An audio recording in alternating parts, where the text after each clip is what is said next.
Alright, it's story time.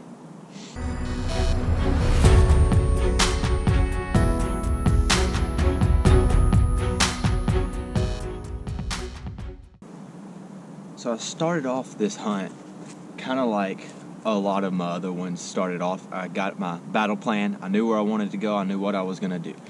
It was supposed to start raining at like midday this day, but it was almost a full moon, so movement was also midday. So my plan was to get in early, because I figured the deer would probably be moving early, and then they would move after the rain. So I got in the tree well before daylight and hung out for a while, and nothing for hours. No deer, no rain, no nothing. And eventually there came a light rainstorm came through, and deer just exploded everywhere. There was a doe that ran across the cut lane that I was watching, and when she ran across is when I started recording on my camera, and deer just went everywhere. So the first buck that came in after that doe wasn't long after the doe at all, less than a minute probably, and I recognized him as a 6-point that we have on camera that actually used to be a 7-point, but he got his G3 on his right side broke off, and so now he's, I mean, you could still get away with calling him a 7-point, but we're going to call him a 6-point. And he came in and ran across my first cut lane and stopped right behind a tree and just barely gave me a shot. And I was debating taking that shot because I had already decided that I wanted to shoot this deer. We'd had pictures of him on camera, and I knew that he was good enough. And so I had decided, I was like, all right, if I see him and I've got a shot, I'm going to shoot him. So he gave me this shot, and I was just real iffy about it. He was right behind a tree, and I didn't want to risk shooting the tree and maybe injuring him and not finding him or something like that. So I decided to try and wait for a better shot. But then when he ran out from behind that tree, I didn't have a shot.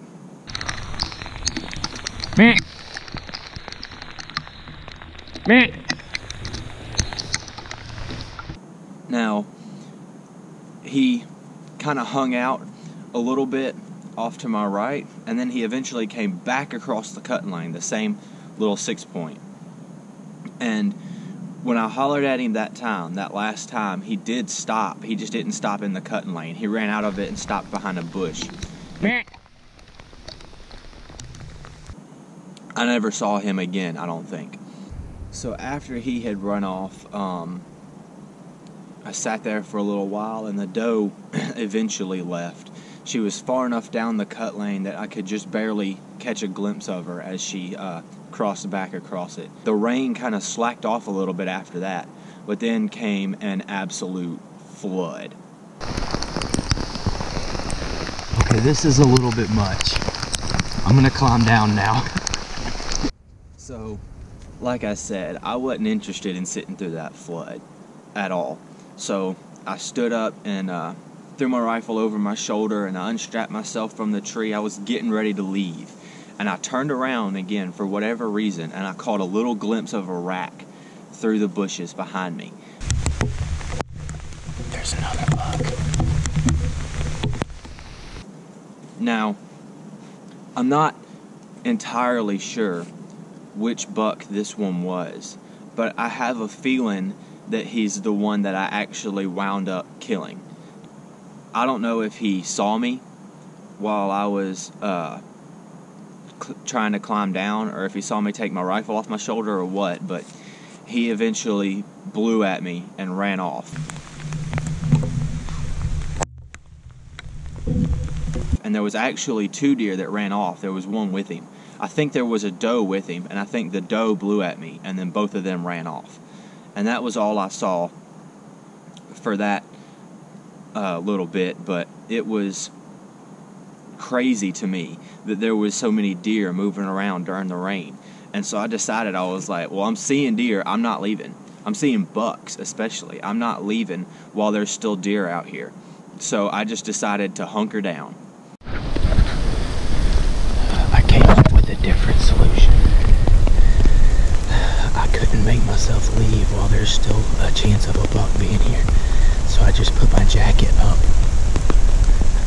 and turned it into a little roof, and I'm squatting down. So I'm just squatting on the bottom of my climber with this acting as a roof above me. So I sat out that little flood, which in all reality only lasted probably 10 to 15 minutes. It just felt like forever while I was sitting through it. And after that little wave moved through, the sun actually came out a little bit a couple times, and it was so pretty. I was like, there's no way I'm leaving now. This is when the deer are going to be moving. The floods come through, they're going to be moving after this. And so I didn't bother with getting back up because I think I'm not very far from where the deer are bedded. So I didn't want to move around too much. So I just stayed sitting there on the bottom of my climber with my little roof over top of me. And eventually, I was sitting there. I had just checked the battery life on my camera and the card storage to make sure that I still had plenty of both. And I looked over, and a doe stepped out into the cut lane that I was watching. And I knew it was game on then. That doe stepped out. I just knew there was going to be a buck behind her. So I waited and waited and waited, and eventually she got down to where she was feeding behind some bushes. I felt pretty confident she couldn't see me. And so I eased myself up back onto my feet where I wasn't standing, I was just crouched, but I wasn't sitting on the bottom of my climber, I was crouched on it, so that I was a little bit more flexible. I could get my rifle around and shoot down that cut lane, and I wouldn't have to shoot left-handed. And I just sit there and waited and waited and waited for what felt like an eternity. So I sat there and waited, and eventually caught a glimpse of antler in the bushes behind the doe, about 10 yards behind her, and my heart started beating so fast. I was excited. I just knew that this was going to be the big one, and I was already in the correct position. So I switched on my camera, and I just waited for what felt like another eternity. There's a buck in the woods behind this doe. So eventually, he stepped out from the thicket just to behind some bushes that were thick enough that I couldn't shoot through, but thin enough that I could see him clearly. And I recognized this as the big buck that we have on camera. He was a big 6-point, and I knew for sure I was going to shoot this deer. That other 6-point was smaller than this one, and I had decided that I would shoot him, so there was no reason to not shoot the big one. So I went ahead and put my scope right on his shoulder, and after what happened with the last deer, I decided I wasn't going to try and holler at him, I wasn't going to try and stop him, I was just going to shoot him as the second that I got the opportunity. So I sat there and waited and waited and waited for yet another eternity, it felt like, just waiting on him to step out from behind those little bushes. And eventually he did.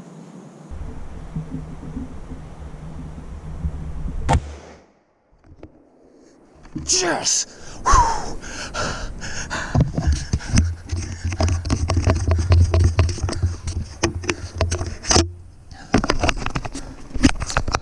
I got him. I got him.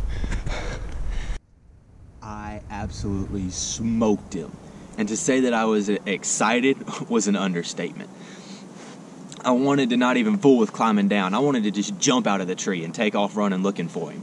But I had to do one of the hardest things to do right after you've shot a deer, which is sit and wait.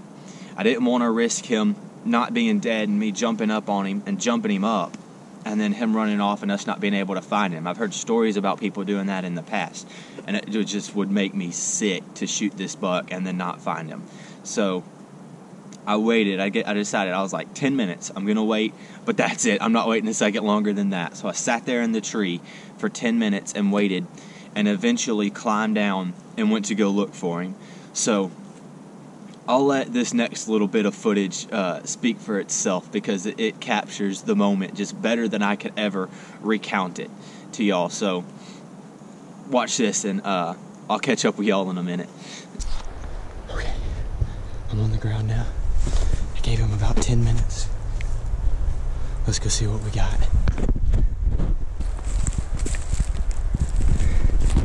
Ooh, buddy. I shot him right there. There he is. Yes.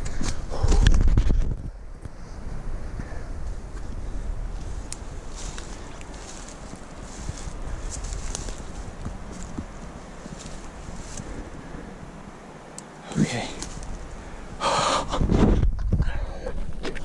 Oh, he's bigger than I thought he was. Holy crap. Yes. Whew. This is the deer I thought he was. I knew he was the 6 point. He's got 1, 2, no brow tine, and then 3, 4, 5, 6. I knew this was him, but I didn't think he was this big. Oh my gosh.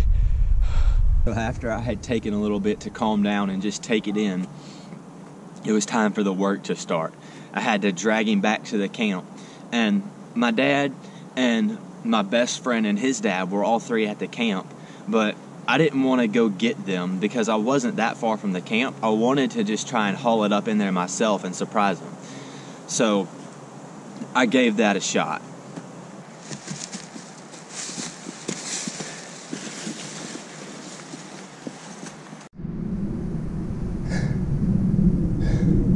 I don't know if I can do this. I couldn't.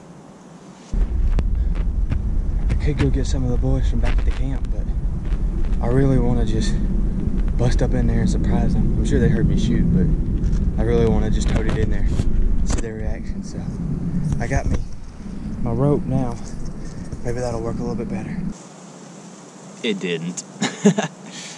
I wound up having to go get reinforcements. I went and got my dad, and he came back and helped me drag it out. Woo. Got him. So we got him back out, and I got to show him to my best friend, and we all, high-fived, and I told them the story and everything, and took a whole mess of pictures with him, and then all we had to do left before we could skin him out was weigh to see how much this joker weighed. Now, a typical Alabama deer, for the area of Alabama that I hunt in, a good deer would weigh 130, 140 pounds. I think that's about average for our bucks. The does that we shoot typically weigh 90, 80, 90, 100 pounds is a big doe. So this buck, to see how heavy he was just insane. Got to get this part on video. This is for I told you. important documentation. Sorry, Joker. Buddy. You sorry, Joker. What's your guess? I said 165.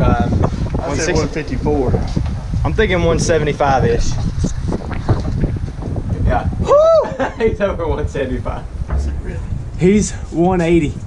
What? Yep. Yep. Wow. I say between 175 and 180.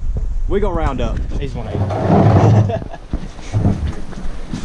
So this hunt was probably one of the most unique hunts I've ever been on in my life, and it's definitely one of the most memorable. This buck is the biggest buck that I've killed in 6 years. He may be the biggest one that I've killed ever. I don't know. I'll have to take him and hold him up side by side with my current biggest and make that call then, but I haven't gotten around to doing that yet. So all in all, it was just absolutely a perfect day. I couldn't have asked for it to have gone any better. Sitting in the rain, everything, I wouldn't change a bit of it. It was just, honestly, it was so fun. And I'm so thankful to have the time and the resources and to be able to get out there and hunt and do stuff like this. I thank God every time I'm out there in the woods that I'm in a situation and that I live a life that I'm allowed to do that. So thank you guys for watching this video. I hope you've enjoyed watching it just half as much as I've enjoyed making it, because I was absolutely stoked to kill this buck and to get it all on camera. Make sure you stay tuned to this channel. We'll see, I don't know, maybe I'll have another nice buck later on in the season. We still got a month left, so y'all make sure to keep up we'll see what happens.